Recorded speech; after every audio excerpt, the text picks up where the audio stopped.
자, 이제부터는 조국 후보자 관련 소식을 짚어보도록 하겠습니다. 누가 뭐래도 윤석열 총장은 직진, 오거돈 부산시장실 5시간 뒤졌다 압수수색 얘기 이제부터 차례로 해보겠습니다. 검찰이 전국 30곳 검찰 직원 200여 명이 투입된 전방위 압수수색에 의해서 오늘도 추가 압수수색을 진행했습니다. 검찰이 향한 곳은 여당 대표가 윤석열 총장에 대한 배신감을 드러냈던 그곳, 바로 부산이었습니다. 부산에 있는 어떤 분이 대통령 주치하는데 무슨 기여를 했다는 등 여러 가지 얘기들이 지금 나오고 있습니다. 언론에 취재를 시키면서 관계기관은 전혀 협의를 안 하는 전례 없는 행위가 벌어졌습니다. 나라를 좀 어지럽게 하는 행위라고 아니할 수가 없습니다. 자, 부산으로 좀 저희가 가볼게요. 이재명 씨, 오늘 우리가 짚어볼 얘기 중에 하나가 두 번째 압수수색. 그러니까 언론에 보도된 가장 포커스 있었던 곳이 바로 이 부산이었는데, 그렇죠. 5시간 넘게 강도 높은 압수수색을 벌였단 말이죠. 그렇죠. 특히나 오거돈 시장이 지금 해외 출장 중입니다. 사실 비어있는 상태에서 지난번에도 이제 했었었는데 이번에 다시 한번 들어가서 5시간 넘게 지금 압수수색을 했는데, 아마도 가장 지금 검찰이 보고 싶은 건 결국 이제 그 조국 후보자의 딸이 의전원에 이제 부산대 의전원에 입학했을 때, 의학전문대학원에 입학했을 때 당시 지도교수였던 노한준 교수가 조국 교수의 딸이 유급을 당했음에도 불구하고 6차례나 개인 장학금을 지급한 것, 그것이 어떻게 보면 지금 조금 전에 저희가 다뤘던 사건도 있었지만 묵시적 청탁에 의한 뇌물수수가 아니냐라고 보고 거기에 관련된 증거를 좀 찾기 위해서 다시 한번 압수수색을 진행한 게 아닌가, 그렇게 좀 생각이 됩니다. 예. 검찰은요, 조국 후보자가 민정수석으로 재직할 당시에 좀 집중하고 있는 것 같습니다. 윤석열 검찰이 벼르는 의혹은 보시는 것처럼 크게 두 가지입니다. 먼저 이 얘기부터 해볼 텐데요. 이른바 부산 커넥션 얘기를 지금부터 해보겠습니다. 네, 오늘 부산시장 집무실까지 압수수색이 들어갔는데 부산 의전원장의 임명에 영향을 미쳤다는 의혹에 대해서는 어떻게 생각하세요? 전혀 사실이 아닙니다. 자, 그러니까 조국 후보자와 노환중 원장의 연결고리가 있는 걸 있지 않냐라는 걸 검찰이 지금 들여다보고 있는 거 아니겠어요? 앵커가 조금 설명해 주셨는데요. 예. 민정수석 재직 시에 벌어진 일이라는 게 검찰 수사의 가장 저는 관전 포인트라고 봅니다. 그러니까 이 여당에서는 마치 무슨 검찰 개혁을 저지시키려고 한다, 이런 어떤 음모론적 시각을 내비치거든요. 예. 그런데 지금 검찰의 행보를 보면요, 야, 그거 아니야. 민정수석 시절에 권한을 가지고 어떤 사익을 추구했다. 그렇기 때문에 일종의 국정농단이라고 지금 가고 있는 거예요, 수사가. 그래서 가장 빠른 곳이 바로 부산의 문제입니다. 예. 압수수색 첫날에 부산시를 압수수색했어요, 검찰이. 그리고 부산의료원장의 집무실을 압수수색했습니다. 그리고 오늘은 부산시장의 집무실을 압수수색했어요. 그렇죠. 또 굉장히 재밌죠? 그러니까 이 세 고리는 그 노한중 부산의료원장이 가운데 있는데, 이 사람 같은 경우에는 조국 후보자의 딸에게 장학금을 줬었죠. 그리고 첫날 압수수색에서 이런 문건이 나왔습니다. 양산 부산대 병원에서 대통령 주치의가 탄생하는데 깊은 이력을 담당했다. 자신이 뭔가 담당했다라는 것을 쓴 문건이 발견된 거예요. 그리고 이 부산의료원장으로 가는 데 있어서 인사권을 발휘한 사람, 바로 오거돈 부산시장입니다. 그렇기 때문에 대통령 주치의 문제, 그리고 딸의 장학금 문제, 그리고 더 나아가서는 부산의료원장 한 문제, 그러니까 대통령 민정수석으로서의 인사권 추천권을 담당했을 때의 이 모든 것을 들여다보고 있다는 겁니다. 그래서 어떻게 보면은 일종의 조국의 국정농단 사건으로 검찰 수사가 치닫는 것 아닌가, 이렇게 정리할 수 있겠습니다. 자, 인력 어제부터 계속 나왔던 얘기인데, 그럼 이 노환중 원장이 그가 이제 문재인 대통령 주치의 임명 과정에 정말로 깊은 이력을 담당했다면 대체 어떤 인연으로 그 역할을 가능하게 했을까요? 자, 4년 전 조국 후보자와 노환준 원장이 만났던 그때로 한번 화면으로 가보겠습니다. 당신께서 부천에 입소했던 작품인데 그 작품을 여기에 기증하시기로 결정하셨다면서 어머님께서 이 병원에 갔고 이 병원의 그 의미가 얼마나 큰지를 이번에 알게 되었습니다. 4년 전 당시의 모습 잠깐 보고 왔습니다. 김태현 변호사님. 예. 그런데 이 부산 커넥션 있잖아요. 그러니까 뭐 청탁이든 이 두 사람은 동료고 이제 뭐 시청자분들도 많이 머릿속에 넣었을 거예요. 추천했고 청탁했고 딸은 장학금 받았고 이걸 밝혀내려면 검찰이 어떤 수사에 좀 집중해야 그러니까 일단 현재는 의혹이에요. 그러니까 우리가 이제 단정적으로 말씀드릴 수 있는 건 아니에요. 수사 시장이니까. 그러니까 봐야 되는데 그걸 보시면 일단 조국 수석하고 노환중 병원장 있잖아요. 저 사이에 어떻게 보면 딸, 그다음 장학금과 어머니 그림 기증이란 게 있고 그걸 대가로 노환중 명원장이 조국 수석에게 본인의 부산 의료원장 추천과 그다음에 동료인 강대환 교수의 주취 요거를 이제 청탁한 게 아니냐 뭐 이렇게 되는 거거든요. 예. 그러려면 사실은 저게 우연의 일치가 아니라 저거의 대가 관계로 예를 들어서 딸 장학금을 주고 이 대가 관계로 민원들이 들어갔다라는 것이 좀 밝혀져야 되는 거 아니겠어요? 근데 그런 것들이 뭐 예전에 국정농단 사건 때도 수사를 한번 보셨지만 수첩에 적어놨을 리도 없고 이건 무슨 뭐 문자 메시지로 보고 그런 건 아니겠지 않습니까?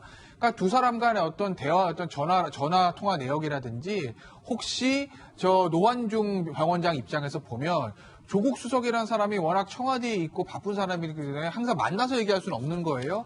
얘기를 하다 보면 문자 메시지로 수석님 뭐 이렇게 부탁할 수도 있고 뭐 응답을 받을 수도 있는 것이거든요. 그러니까 그런 부분들에 대한 드림짤 포렌식을 통한 수사가 좀 필요할 거예요. 그래야 아마 두 연결고리가 나오는 거죠. 그러니까 아직까지는 이게 의혹 단계이기 때문에 과연 검찰이 제가 말씀드린 그런 류의 어떤 연결고리들을 찾아낼 수 있는지는 조금은 지켜는 봐야 되겠죠.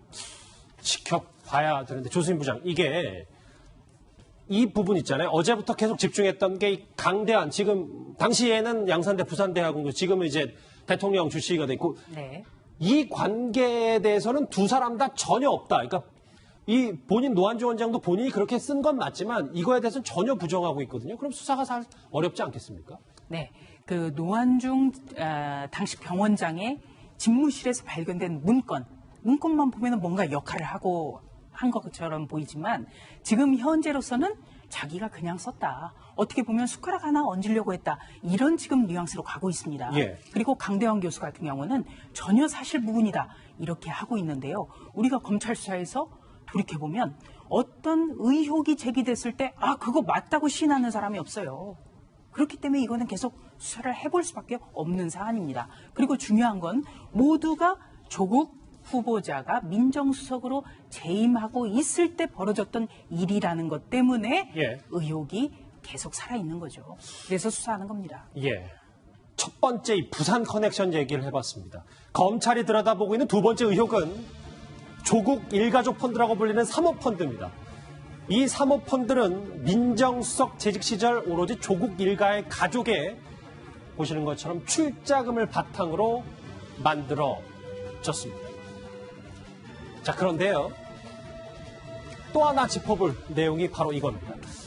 조국 후보자 일가족의 펀드가 생긴 뒤에 이 회사는 문재인 정부 국정과제 흐름에 따라서 투자에 나서면서 이득을 취했습니다. 이 과정에서 조국 후보자의 영향력이 있었는지 이게 의혹의 핵심일 겁니다.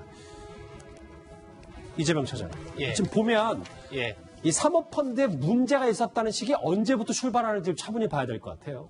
그렇죠. 지금 그러니까 일단 이걸 아셔야 될 것 같습니다. 지금까지 공직자들은 주식 거래를 못하게 왔습니다. 그거는 공직자가 자기가 알고 있는 정보를 가지고 뭔가 투자를 통해서 사적 이익을 얻는다. 그게 이해 충돌이겠죠. 그걸 막기 위해서 주식 투자를 못하게 하고 있는데 사모펀드는 지금까지 허용을 했습니다. 그 이유는 사모펀드를 어디다 투자하는지 본인이 모르기 때문에 이것은 이해 충돌이 벌어지지 않을 거다 그러니까 허용을 한 건데 지금 문제가 된 이 사모펀드는 말씀하신 것처럼 조국 가족의 펀드입니다. 그야말로 가족들이 많이 참여했던.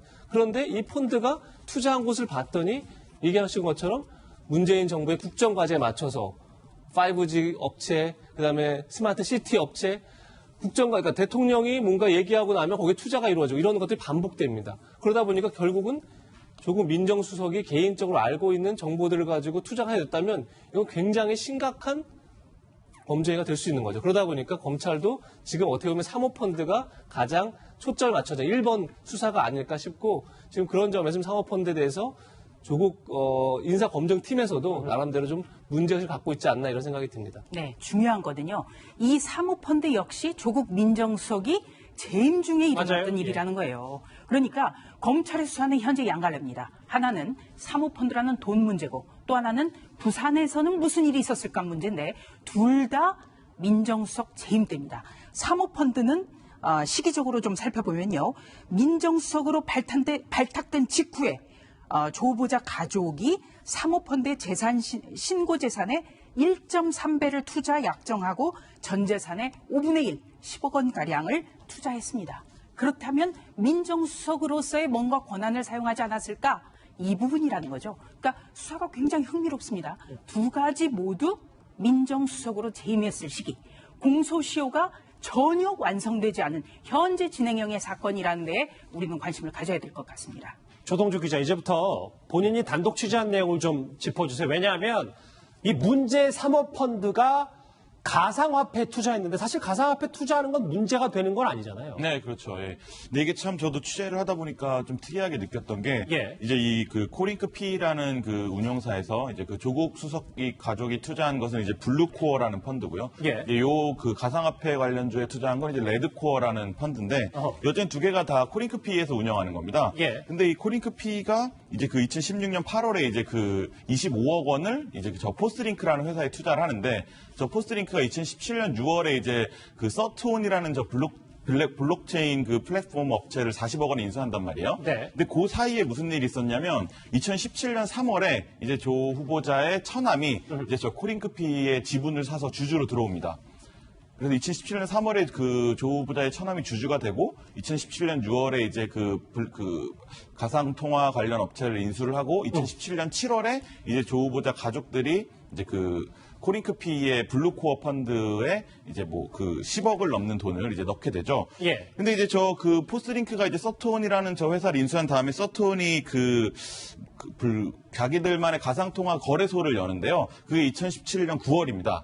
2017년 9월에 가상통화, 그때 한창 뭐 이제 가상통화에 대한 관심이 뜨거울 때니까 이제 예. 그때 가상통화 거래소가 되게 화랑이었거든요. 예. 그거를 열고 이제 비트코인이 쭉 올라가는데 2017년 11월에 이제 이 레드코어라는 이 펀드가 5개월 먼저 이 청산을 합니다. 원래 2년짜리였는데 이제 5개월 먼저 돈을 뺀 거예요. 그리고 이제 수익을 나눠 가졌는데 그 수익률이 이제 30%씩 이제 투자자들이 가져갔죠. 30%네. 네, 굉장히 뭐 이제 높은 수익률입니다. 근데 이제 저 2017년 11월에 그 레드코어가 빠진 다음에 한 달 반 뒤에 정부에서 이제 가상통화 규제를 발표하기 시작합니다.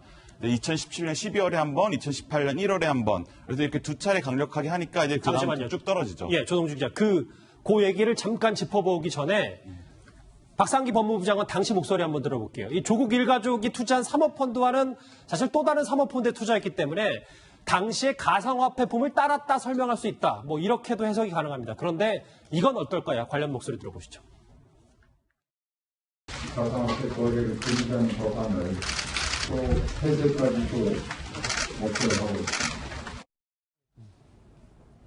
조동주 기자, 그러니까 제일 의심스러운 게 이건 것 같아요. 그러니까 저렇게 정부에서 가상화폐 규제를 하겠다고 발표하기 직전에 가상화폐를 다 털어버리는 거. 이거 좀 문제가 있는 거 아닙니까?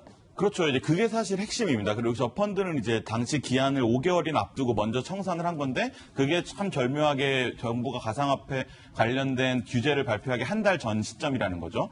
그래가지고 이제 저때 2017년 11월만 하더라도 제가 기억을 더듬어 보면 저때 막 저 같은 사람들도 막 이런 게 있어라고 관심을 가질 정도로 일반인들이 정말 뜨거운 관심이 많을 때였는데 예. 그때 쑥 빠진 겁니다. 그리고 이제 한 달 뒤에 이제 그런 정부의 규제가 발표하면서 비트코인 가격이 쫙 추락을 하거든요. 저희가 이제 그 당시에 그 조 후보자가 투자했던 그 시점과 이제 비트코인 가격을 이제 계속 비교를 해봤는데, 예. 이제 그 2016년부터 2016년 당시에는 뭐 60만 원, 70만 원 정도 수준이었는데, 저때 당시에 2017년 11월에 뺄 때 당시에 이제 이게 800만 원을 넘습니다. 그래서 이제 그 다음에 이제 더 쭉쭉 올라가서 이제 1000만 원, 1500만 원, 2000만 원까지 이렇게 올라가는데, 이제 거의 이제 상승기에 그 펀드를 일찍 청산해서 이익을 실현하고, 이제 그러는 과정에서 이런 정부의 규제가 있을 거라는 생각이 드는 정보를 미리 들었을 수 있는 거 아니냐, 이런 것이 이제 의혹의 핵심입니다. 그러면 조동주 기자의 시선을 한번 물어볼게요. 네. 그러면 정말 이거 신이야 아니고서야 이렇게 절묘한 타이밍에 빠질 수 없으면 네. 정말로 우리가 합리적으로 의심하는 민정수석의 고급 정보를 이용했을 가능성도 있습니까? 예, 아무래도 그게 이제 가장 큰 의혹의 핵심이죠. 이제 아무래도 이 당시 기억을 되돌아보면 이 비트코인이라는 것이 규제가 정부가 있을 것인지는 사실 아무도 생각을 못할 때였거든요. 그냥 이제 이런 게 있다더라 하면서 이제 새로운 투자처로 주목을 받을 때였는데 이제 그런 식의 그런 정보가 미리 알고 있었다면 알고 있은 상태에서 그거를 뺀 게 아니냐라는 의혹을 충분히 가질 수 있는 상황입니다. 충분히 그런 의심이 가능하다. 이재명 차장. 예. 그런데 지금 오늘 지금 부산 커넥션과 사모펀드 얘기를 하고 있는데 오늘 좀 흥미로운 보도를 제가 한번 봤어요. 예. 그 조국 후보자 동생의 전 부인이 출국 금지, 그러니까 출국을 하려다가 제지를 당했습니다. 예, 그러니까 여행을 가거나 이런 건 아니었던 것 같고 지금 항공사에 승무원으로 일하고 있는데 그래서 승무원으로 일하기 때문에 일 때문에 김해공항에서 출국을 하려고 했었는데 출국 정지가 된 줄 몰랐던 거죠. 그러다 보니까 출국 정지 상태라는 걸 알게 됐고 그래서 결국은 출국하지 못했다. 지금 그렇게 알려지고 있습니다. 자, 그래픽으로 이번 주제 정리를 해볼게요. 아까 조수인 부장이 민정수석 재직 당시의 일 두 가지, 네. 그러니까 부산 커넥션과 사모펀드 논란에 대해서 짚어보고 있다고 했는데 어제 저희가 이 얘기를 짚어봤었어요. 이제 서초동에서 나오는 얘기는 정말 윤석열 총장이 조국 후보자에게 보낸 신호 아니냐. 이쯤에서 그만 물러나라는 메시지인 것 같다. 이 메시지 말고도 수사의 본질은 일단 엄정한 수사에 지금 맞춰져 있는 건 사실인 것 같습니다. 엄정한 수사고요. 제가 지금 계속 말씀드리는 거는 사모펀드와 부산에서 있었던 일은 모두 다 민정수석으로 있었던 일, 민정수석으로서 영향력을 행사하지 않았나라는 의혹과 관련한 일입니다. 그렇기 때문에 검찰이 지금 수사에 초점을 맞추는 것은 한마디로 말해서 권력형 비리 사건이 아니냐. 우리는 권력형 비리라는 의혹이 있기 때문에 수사한다. 지금 그 당위성을 계속해서 압수수색의 순서부터 지금 알려주고 있거든요. 예. 사모펀드만 하더라도 민정수석 취임 직후에 이 사모펀드에 온 가족이 가입을 했어요. 그리고 총괄대표는 바로 총괄대표라고 명함을 새겨서 다닌 사람은 조국 후보자의 오촌 조카입니다. 그리고 투자자는 모두 지금 현재 가족으로 나와 있어요. 그리고 이 조국 펀드로부터 직접 투자를 받은 회사들을 보면 공교롭게도 문재인 정부의 국정과제와 관련한 회사들이라는 거죠. 예. 연료전지라든지 2차 전지라든지 가로등 자동 전멸기 사업이라든지 이것이 과연 우연일까? 그렇기 때문에 윤석열 검찰총장은 무슨 검찰개혁에 대해서 검찰이 반발해서 어떤 보복성 수사가 아니라 이런 권력형 의혹이 있기 때문에 당연히 수사의 정석대로 수사하는 것뿐이다. 이 점을 압수수색의 순서부터 그리고 수사의 초점부터 전부 다 맞춰나가고 있는 것 같습니다.